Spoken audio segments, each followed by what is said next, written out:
recently.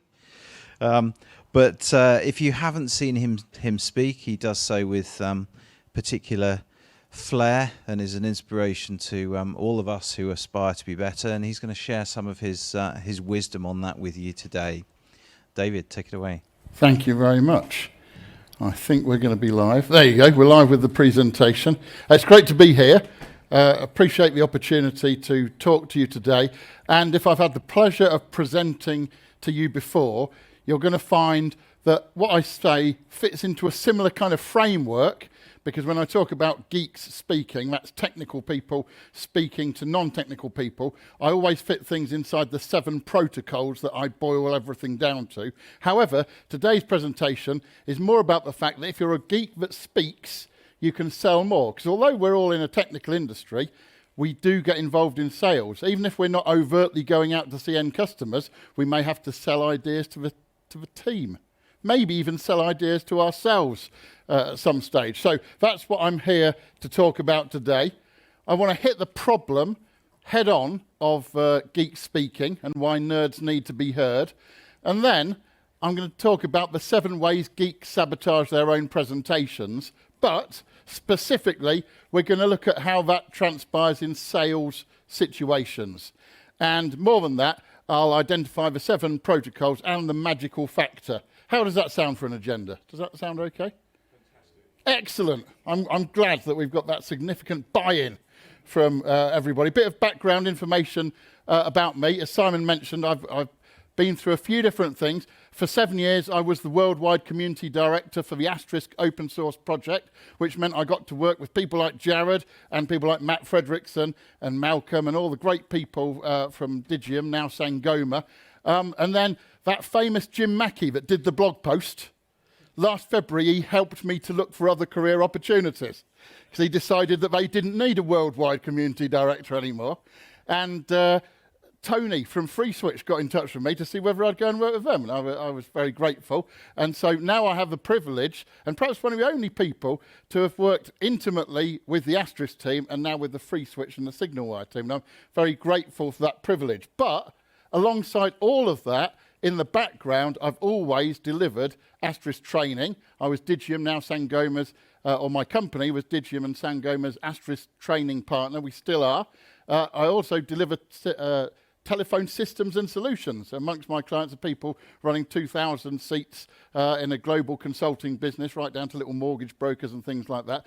But the other thing I've always done, because I didn't really know whether I was a technical person or a people person, is I've dealt with presentation skills as well, because that's always been quite an interesting thing to me. Anyway, we're in a nice intimate group here, and so I thought it'd be nice for us to get to know each other just that little bit better, as we sometimes do. And today I thought I'd go with the geometric testing. Has anybody seen the geometric testing before?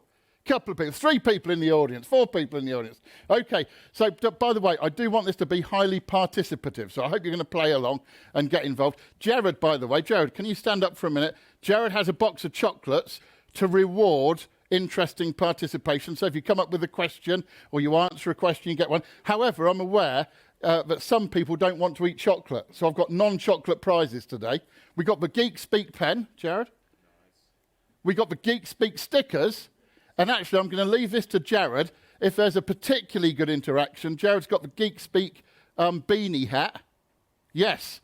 And he's going to award that randomly to some participant across the duration of the presentation. Anyway, since we are an intimate group, all you've got to do is pick a shape, and it's going to help the other audience members get to know you a little bit better. Has everybody picked a shape? Good. Okay. In that case, let's go. Who were the triangles? Few triangle people in the audience. Keep your eyes open. Keep your hands up. Have a little look at the triangle people. These are people to watch because they're ambitious and directed people. It's all in the shape. You know, they know where they're going, and they've probably got a plan of how to get there as well. Okay, thank you. Hands down the triangles. Who are the squares? Nothing wrong with being a square. Always a good number of squares in the audience like this. Keep your hands up. Have a quick look, because these are the detailed, conscious, and precise people. They're going to meet their objectives. They're going to colour right up into the corners. They're going to dot the I's and cross the T's. Who are the circles? See an unusually high number in an audience like this. Keep your hands up. Have a quick look at the circles.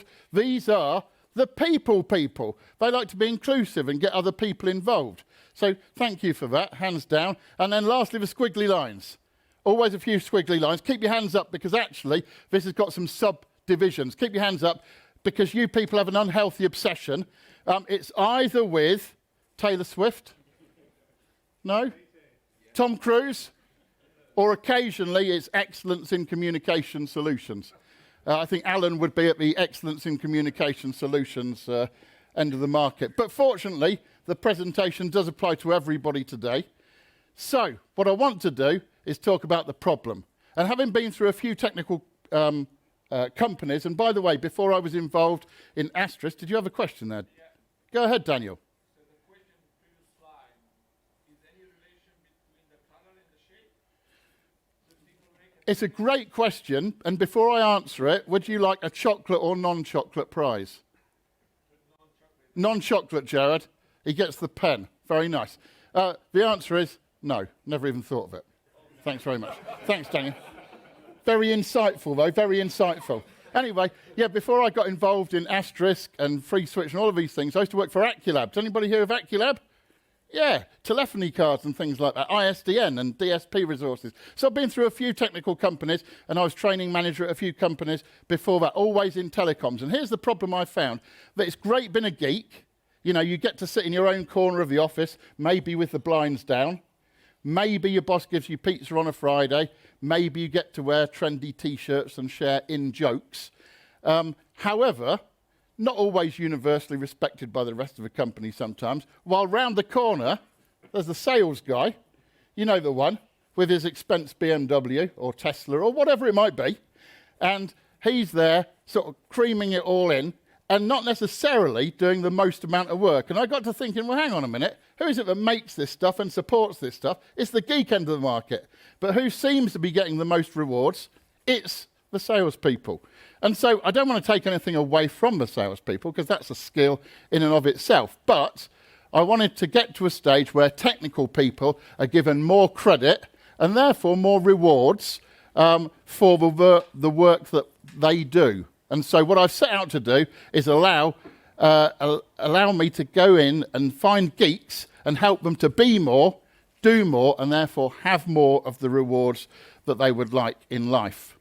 So, this is why nerds need to be heard, because in amongst a little get-together like this, it's okay. We all know that we're a little bit technical and we can talk technical stuff. But in the real world, you occasionally have to talk to people who are less technical. They might be decision makers. They might be holding the bag of cash or whatever it might be. And so, in things like job interviews, if you're going from one company to another, or even internal promotions, for things like showing your non-technical colleagues what you do, in sales presentations when you're taken along by the sales guy, or maybe you are the sales guy as well as having a technical role, and in attracting funding for your company, even selling your company, all of these are situations where you may need to give presentations to a less than technical audience. And so it's my contention that geeks who learn to speak better in front of groups or even on a one-to-one basis, just communication in general, rock. In so many areas of life. It's not just the confidence they'll get from speaking in public, but that will rub off into other areas as well. Has anybody ever seen that picture or something very similar to it? And what does it mean? What's the root cause of that? Not enough bandwidth. Jared, award yourself a prize. What do you want, chocolate or non-chocolate? I'll take a sticker. He's going for the sticker. Okay. Yes. In other words, a poor connection. And I would submit to you that as geeks, what we tend to do when we're asked to do a presentation is we get out and we either hack on our presentation in PowerPoint or something, or we jump in with some features, but what we don't do is we don't establish the connection that we need to with our audience. And I would submit to you that your connection as a presenter, or even speaking to a small group, or even one-to-one, is based on the connection you open with the person at the other end before you actually say anything. And so, if you want to establish a great connection, you need to work on that consciously before you get to the part of dumping the information. And also, of course, as you know, a good internet connection is not just download, it's upload as well. You need to open the facility for your audience to feed back to you, whether it's with their eyes or with their questions or with their participation. All of these things are important. And I would say that the better communication channel you open, the more bandwidth you give yourself between you and your audience, the better things are going to be. So what are these amazing protocols that I've not discovered, I've really just boiled down common sense and good thinking into these. The 7 protocols are this. Number 1, purpose. When you're asked to do a presentation or talk to a group of people or whatever it might be, don't start hacking about on your PowerPoint. What you do is think about the purpose of what you're trying to achieve. Is it to educate, to inform, to get some kind of change of behaviour, adoption of a new working process or practice? What is the outcome that you're trying to achieve? Further, you've got to plan. You've got to put things together in such a way that people can easily accept that information. I recently ran a one-day workshop on these 7 protocols in Germany. This was probably the one that gave people the most value because they'd never thought about the structure of a presentation. They'd never thought about how to fit things into people's memories, how to use attention spans, and how to structure things to get the maximum bang for your buck inside a presentation. We've also got to think about preparation. And preparation is not just doing your slides. It's not even just finding out about the room you're going to prepare in. What presentation preparation is about is finding out who your audience are, what their tastes are, what kind of people they are. Do they have a learning style? And of course the answer is yes. But is it different to yours? Because when you give a presentation, or if you even talk to people, you're going to unload your information in the way you want to unload it by default, if you don't carefully think about the audience and how they might best receive it. And so that's important too. Then there's the art of the practice. We should all practice our presentations. Remember this phrase, amateurs practice until they get it right, but professionals practice until they can't get it wrong. Very twee. There's participation as well. I will come on to that a little bit later. And then there's the performance. There's the actual giving of the presentation, or the talk, or the customer interaction, whatever it might be. And lastly, post-event. So many people forget about doing things after the event, judging the effectiveness of the training, whether the sale was properly made. Because sales don't always get made inside the time window of a meeting. Sometimes they happen afterwards. So what I want to do is just talk through the ways that geeks sabotage their own presentations, either damaging, destroying, or obstructing their own objectives without really realizing it. And the first way they do it is geeks are always too tech-focused. They want to jump in and tell everybody what they know. But let me let you into a little secret. People really don't care how much you know until they know how much you care about them. They need to know that you understand them, that you know what their problems are, that you've got an idea of what their life is like in the real world before they're going to listen to you. And this is where I'm going to jump in and go into a little bit more detail. But suffice to say, right now, just for this 1 second, that everybody is tuned into their own radio station, WIIFM, or What's in It for Me. Bit of an Americanism, but I think it works. Do you? Of course you do. Jared, can you give that man a chocolate? He thought it worked. So, not even a choice between a chocolate and a non-chocolate there. Nice. Okay, so before you think about anything else, come up one technical level from where you were at, because the chances are you're going to dive in deeper than you should do for the audience you're going to see. So just as a general rule, just come up that one technical level. And also, don't feature dump. People hate it when all you do is do a big screen of, we got all these ticks, we got all these facilities. They don't really care. What they want is their own individual problem solved.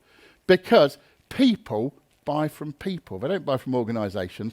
They buy from people. But more than that, they buy from people that they, the customer, number one, know. I think we've overcome that hurdle. We all know our customers.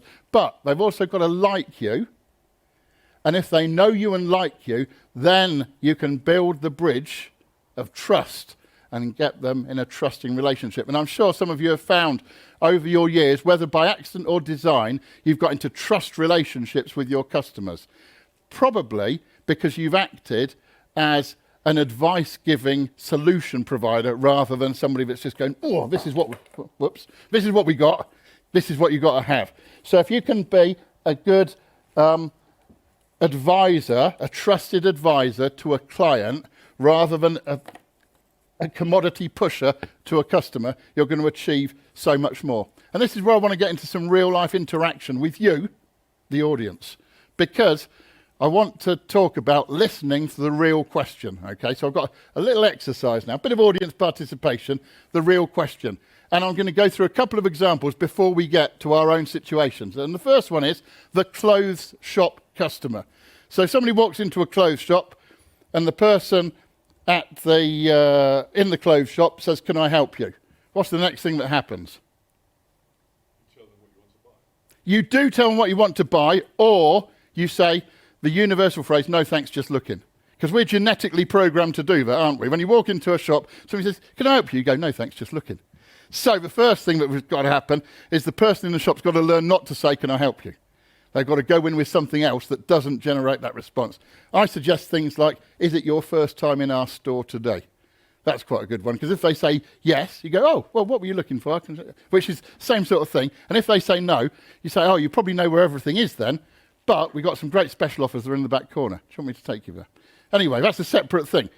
Coming back to the question, I want to buy a jumper. Okay. They say, I want to buy a jumper. What's the real question? By the way, what chocolate or non-chocolate prize, Graham? Oh, chocolate. Please. Chocolate for that man, please, Jared. He's taking the energy-saving approach of throwing it there and not delivering it personally. I've noted that. Okay, what's the real question? When somebody says, do you sell jumpers or I want to buy a jumper, what's the real question? That is, yes, can you make me warm? That's definitely, yeah, go ahead. Chocolate or non-chocolate? Non-chocolate, okay. Jared will allocate you. Are you allocating a sticker or are you giving the man a choice? Oh, I see, okay. Fair enough. Yes, one of the real questions could be, can you make me warm? Okay, this is the thought process I want you to go through. So when you hear the question, you don't just take the question and say, yeah, we sell jumpers. What you think about, what is the real question? And one of them, legitimately, be, can you make me warm? Okay, or can you keep me warm? Yes, Jason? You can make them warm with a let the geek speak beanie hat. I like it, I like it. I'm going to let Jared allocate you a prize there, but not the hat, Jared, not the hat. Yes, that's one question. What's another real question that they could be asking? Can you help me choose a jumper? Or can you make me look good? I would say if you come down a few levels, that's what, if somebody's walking into Ralph Lauren or wherever, it's not just about, it could be, can you make me warm? But it's not just, have you got a jumper? It's, can you make me look good? Or at an even deeper level, can you make, sorry? The answer is always no, of course, to that question. Jared, can you allocate both that man a prize of some sort? And Jared's now walking around the room. So it's not only can you keep me warm, or can you make me look good? At an even deeper level, what do you think it could be? Can you make me? Who said that? Can you make me feel good? Do you see what I'm doing here? I'm just going down and looking at the lower levels of what the question might be. Give that man a prize, Jared. Okay, excellent. Thank you. That's a very good. So they come in saying, have you got a jumper? But what they're asking is, can you keep me warm? Or can you make me look good? Or can you help me feel good?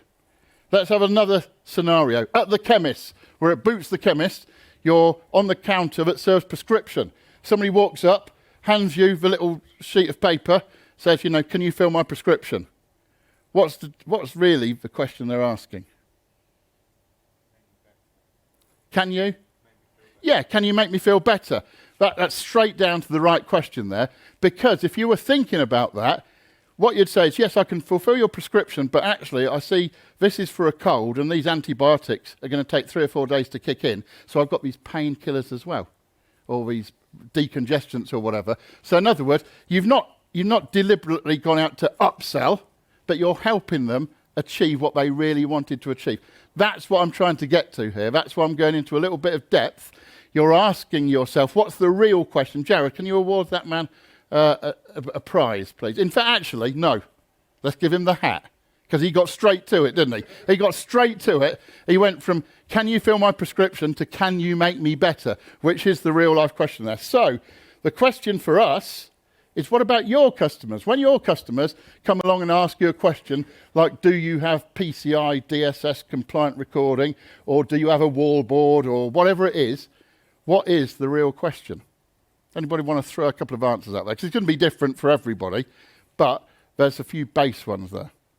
Anybody like to throw out a question and what the real question is? Go ahead, Daniel.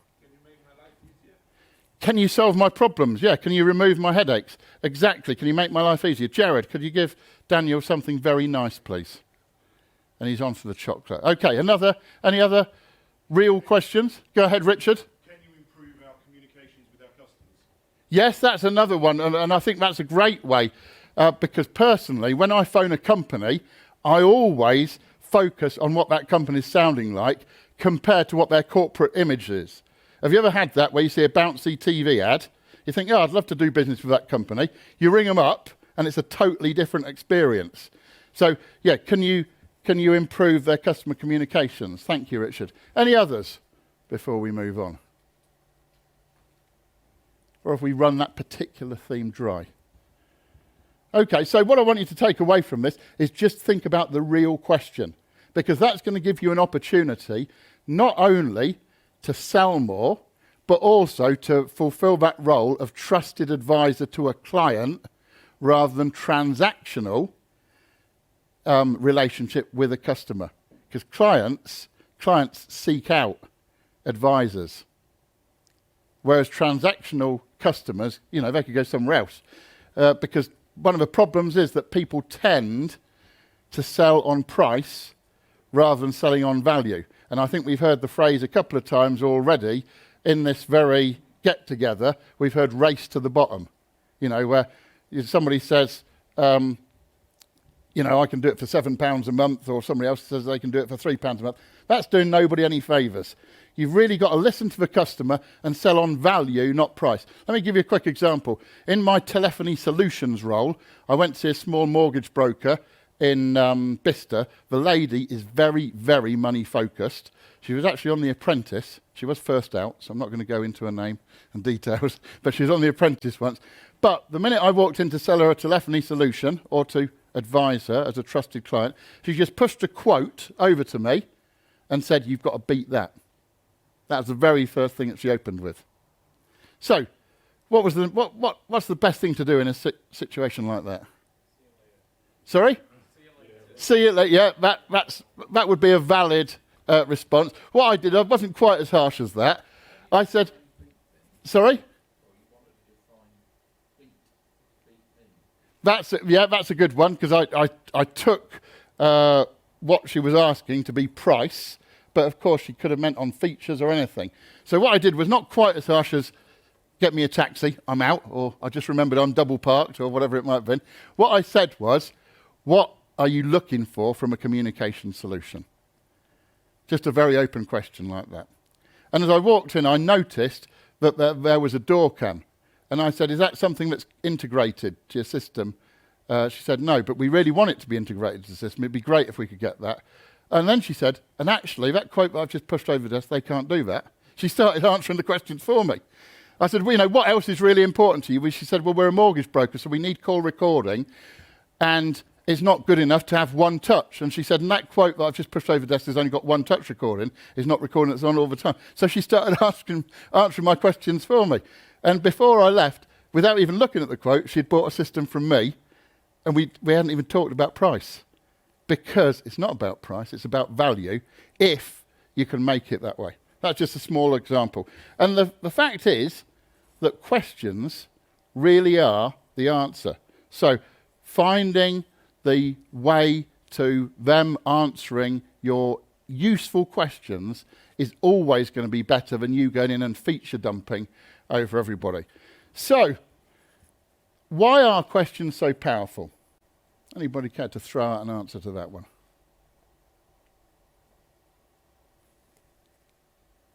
Go ahead, Jason. Yes, I'll give that man a chocolate.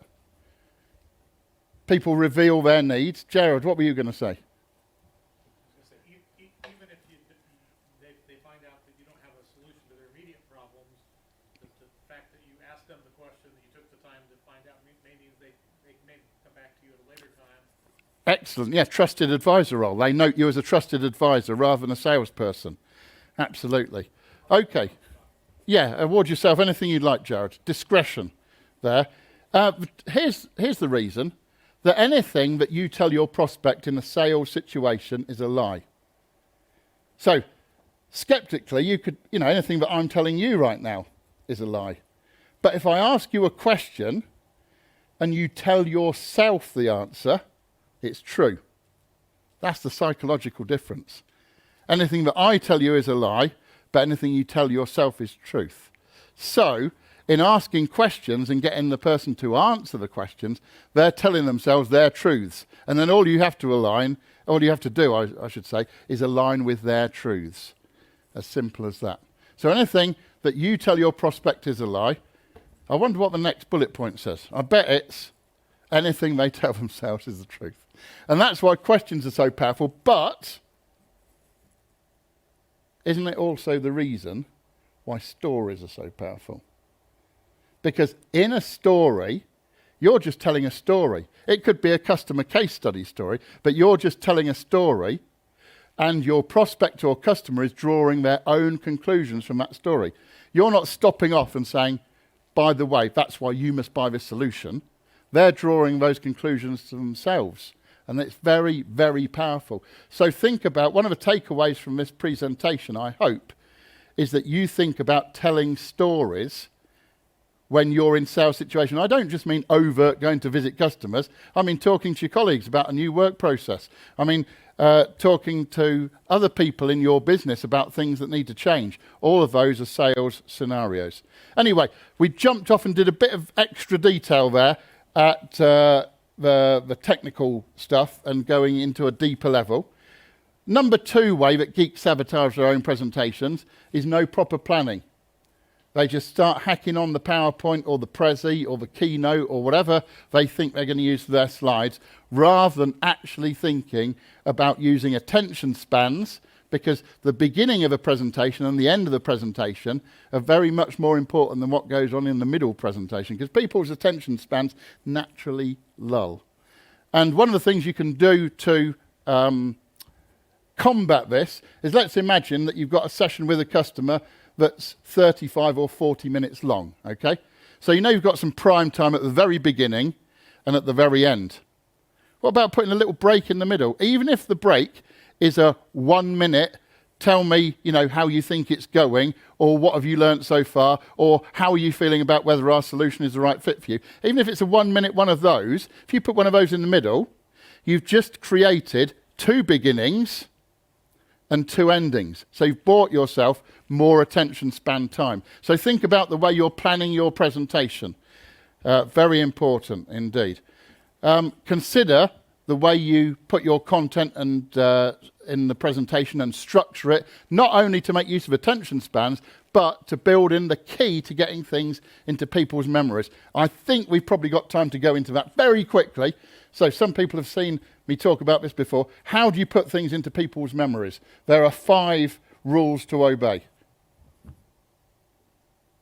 I'll tell you what, just to make it easier, because I'm sensing a lack of excitement right now, so I'm just going to make it a little bit easier. Let's pretend that I've got 50 slides or 50 photographs of my recent trip to Brazil, okay? I've got 50 photos I'm going to show you. Which ones will you remember? First and last. Give that Rob, it is Rob, isn't it? Give that Rob a chocolate or non-chocolate, Rob.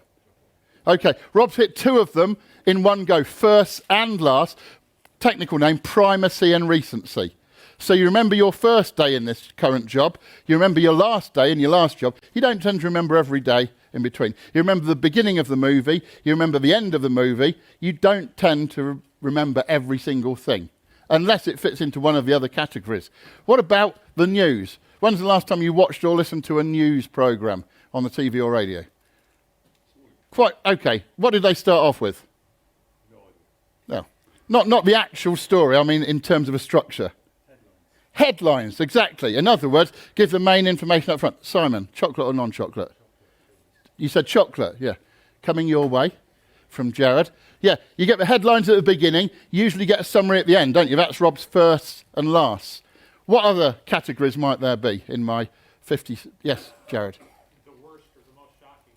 Outstanding is the way I would categorise that. So, if my 50 photos of my holiday in Brazil are all landscapes, but the 45th one's a Brazilian parakeet riding a bicycle wearing a little hat, that would be outstanding. That would be a bit different, and you'd remember that. So firsts and lasts, primacy and recency, outstanding. Award yourself a prize. Yes, Jason? Things you repeat regularly. Repetition. Repetition is the mother of learning and the distant cousin of boredom. So I try not to do it too much, but there's an amount, isn't there? There's an amount. Award Jason a prize, would you, Jared? Yes. So first, last, outstanding, repetition, and there's one other category. Okay, yeah, ones you already have a link with. Could be an emotional one. So, in other words, if you've been to Brazil and two of my pictures were of a place that you've already visited, you go, oh, yeah, those would stick in your mind. Links to what you already know. That is the power in your presentations of using analogies. So when you're introducing a new concept, like if you're introducing the concept of Ohm's law in electrical circuits, the flow of current, the restriction of current with resistance, I could say, well, actually, it's a bit like water flowing through a hose pipe. And if I put my foot on the hose pipe, it reduces the flow of the water. So if I can link it to what people already know, it will also put it in the filing cabinets of their mind. So just a quick one, plan your content to, number one, take advantage of attention spans. Number two, fit things into the filing cabinet of people's minds. 3, lastminute.com. This is a bit terrible. A lot of people do this. They're hacking on their presentation the night before, the hour before, or in the case of certain few people who I can't mention right now, for fear of embarrassment, maybe in the minutes or seconds before they're about to go on stage. And that doesn't necessarily make for the best presentation. Failure to prepare is actually to prepare for failure. You're setting yourself up for a fall if you do that. And if a presentation is worth giving properly, it's worth properly preparing for, and also it's worth giving badly before you give it well. In other words, do some out loud practicing in front of a group of trusted colleagues, a group of family or friends. In fact, actually, if you can do it in front of colleagues and friends, different times, of course, unless you bring your friends to work or take your colleagues home. Or anyway, if you can do it to a number of different audiences, you'll get a lot of different feedback that's going to help you optimize and polish that presentation. So, deliver it out loud. Think about footballers. Footballers practice all week for 90 minutes at the weekend. People are in plays and performances practice a lot of time for a very short performance. And you really need to do that with your presentation, because if it's worth giving, it's worth giving, isn't it? And it's worth giving badly until you can give it well. So practice out loud. Always practice out loud. I skipped over that last slide, so I just wanted to remind you that in terms of actually preparing and doing the right thing for your audience, you ought to walk in their shoes. Walk in their shoes, feel of their feelings. And it always reminds me of some useful advice I heard from a guy called Jack Handy on Saturday Night Live in America. And he said, if you're going to criticize somebody, walk a mile in their shoes first. Because then, when you do criticize them, you'll be a mile away and have their shoes. I think you'll agree it's very useful advice. Okay, that's the beta trial. Right. The other thing that people do is geeks come out and they do a presentation. You know, they might be quite confident about their subjects. They might rush out, do their presentation, but they leave out the... Who might they leave out in their presentation? Who said the audience? Jason said the audience. You're correct. Give that man some chocolates.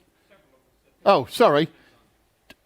Jared, just take a handful and throw them in that general direction. Yeah, that's right. That's the one, yeah. Yeah, excellent. Okay. Participation is crucial for engagement because people don't like having things done to them. They want to have things done with them, or sometimes even for them. And so think about participation in your presentations. Is it just questions? A quick raise of hands. You know, I'm here to talk about Kama Ilio. How many people use Kama Ilio?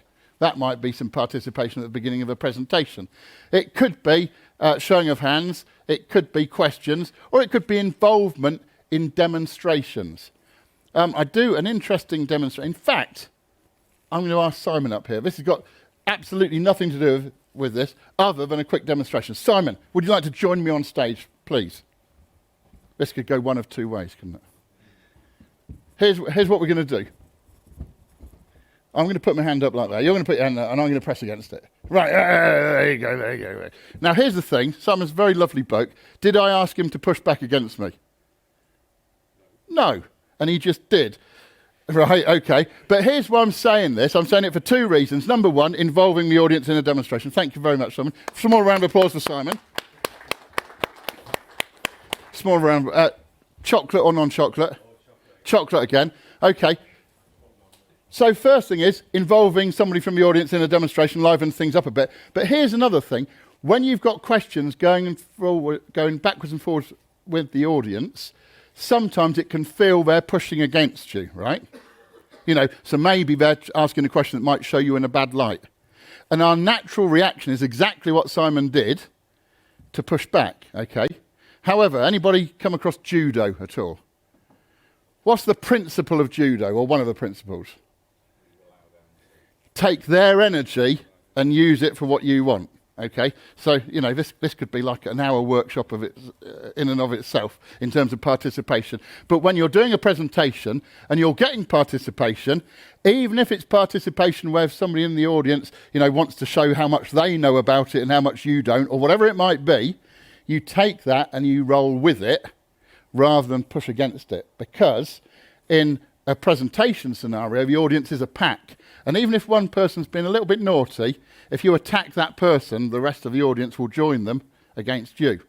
And so you've got to take those things into consideration. That was a little bonus that just came to me. I just threw it in there like that. Okay, people can share their stories and their experience. Here's the thing.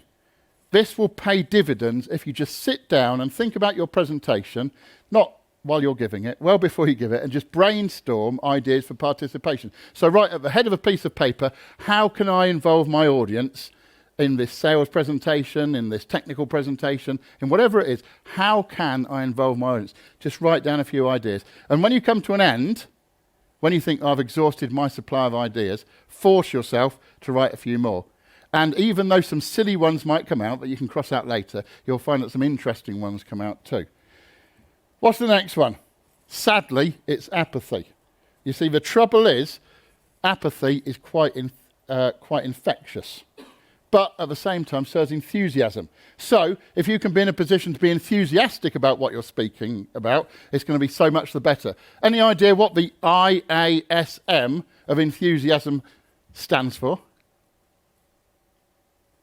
Shall I tell you? I am sold myself.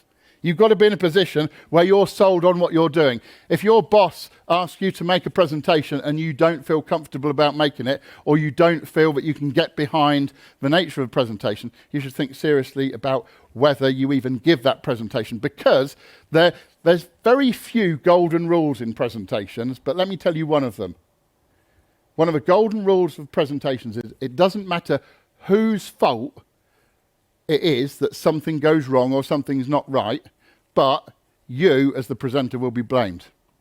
So it doesn't matter whether somebody asks you to do it at the last minute, or whether they ask you to do something that you're not enthusiastic about, or whether the live demo was entirely down to a separate team of people who just didn't come up with it in time. The person who looks like the monkey is you on stage. That's a golden rule of presentations. So I would say always make sure that you're in a position to give a presentation that you feel comfortable about and that has got all of the ingredients up and running. So attitudes are catching.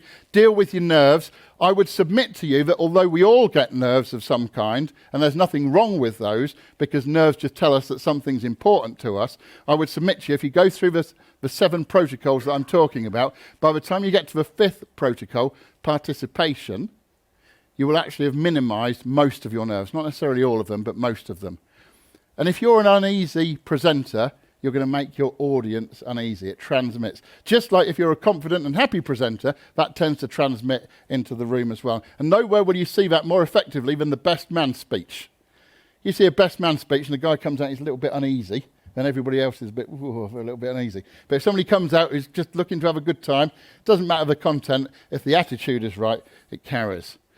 What can we use to negate apathy in audience? Well, we can move our pitch around. So we can use a deep voice to reassure people, a high voice to create excitement, those kinds of things. We can change the pace of what we're saying. And, of course, we can introduce pauses. You saw what I did there. There's not enough chocolates to go round on that particular one. Okay. So check yourself. Make sure that you are keen. And the last one is failure to follow up. Often people do a drive-by presentation. They come in, they do their presentation, they carry on, it's done and dusted, they're off. But there's got to be some follow-up, hasn't there? Were our outcomes achieved? If it was a sales presentation, is the customer buying? You need a decision one way or the other. One of the things that sales presentations often lack is a decision of helping people to understand that they need to make a decision on buying or not, or coming up with a date when they will make that decision. Also, if it's adopting a new work process, did that get adopted? Did the change of behaviour happen? You need follow-up, because if you don't do the follow-up, you won't discover who else needs the same presentation, or whether the same audience that you address actually needs some other information through a different presentation. There's all sorts of things that could be. So, schedule a follow-up meeting or a follow-up call or a follow-up email before the event. So you say to everybody, that's involved, the person that asked you to do the presentation, even to the audience, I'm just going to follow up with you about a couple of weeks afterwards, if that's okay. So this is what we had at the beginning, not establishing the right connection with your audience. I would submit to you that if you use these 7 protocols, purpose, which seems to be missing an O somehow, plan your presentation, prepare it properly, practice it out loud. When you perform it, think about things like pace, pitching, and pausing. And the post-event, when you do all of those together, can you see the word that emerges vertically? Yeah, You're quite right, Graham, but there's an alternative one next to it, which is rapport. And rapport is that channel. Rapport is your connection with the audience. And I would submit to you that if you do those protocols that I've just told you about, by talking to your sponsor, the person that wants you to do the presentation, and the audience ahead of doing the presentation, you're building rapport from the very outset. When you plan it around putting things into people's memories, you're helping with rapport. When you prepare it because you understand that people have different learning styles, you're building rapport. There's so many other things that you can do to build rapport, but it's a cool thing to do. So put the time into establishing and or improving your relationship with the audience. In other words, show them that you care. Because once they understand that you care, they will then care about what you're telling them. Okay, now, I know it's traditional at the end of a presentation for people to say any questions and it fizzles out into a total damp squib. We're not going to do that today. I'm going to ask if you've got any questions now before I summarise. So, are there any questions at this stage? Yes, sir. Any tips for a cold approach to a customer? Walking into them, talking to them, how do you start? That's a very, very good question. It's always got to be with questions. What tends to happen is people feel nervous in cold situations, so they bluster in with a long sort of preamble. I just found I was passing today and I saw you, blah, blah, blah, blah, blah, or whatever it is. Don't do that at all. Just come in with a question. So, it could be, and I know this is going to be a bit brutal and a bit blunt, but if you're selling a telephony solution, it could be, are you happy with your telephony solution? And if they say yes, you go, okay. But if they say no, because you could hit them just at the time when they've had some terrible bill or they've had an outage, they go, actually, no. So, it can always start with a question. Think about the kind of question, but always start with a question. Chocolate or non-chocolate prize, sir? Chocolate, okay, chocolate prize. Okay, any other questions? 2 chocolates, both of which hit a person, but weren't properly received. Any other questions before we summarise? Yes, Dan? Are you always fully prepared before a talk? Is that a question to me personally? Yes. Okay, do you want the honest answer? Yes. The honest answer is no. However, there's a however. I do, in my mind, I've got a practiced introduction and an ending. Okay, and those are the two times when you're most nervous in a presentation, is the introduction and the ending. And so if somebody throws me in, I can jump in, whether I feel prepared or not, and I can go on autopilot for the first few minutes because I've practiced the thing. Does that answer your question, Dan? Yes. Would you like a chocolate or non-chocolate prize? Have a chocolate prize. Any other questions before we summarise? Okay, in that case, let's summarise, keeping to time as we are here. So, Geeks that speak do rock in so many ways, and it's not too difficult to be one of them. If you avoid the pitfalls I outlined in this presentation and work within the protocols, you will be ahead of the pack. And actually, you don't have to be a mile in front to win a race. You have to be an inch in front or a centimetre in front. To stand out from the competition, you don't have to be twice as good. You just have to be better. And so putting in some of the work into those protocols that I've outlined to you will really pay dividends. So the truth is this. Whoa. I'd just like to say I didn't arrange that.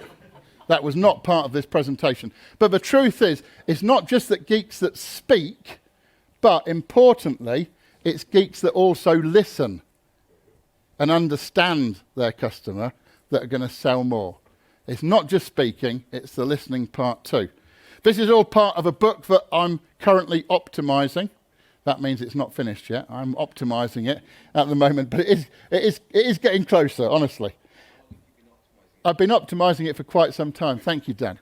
How can I help you? Well, I do in-company presentations and workshops, either working through the 7 protocols or going in deep dives on individual protocols.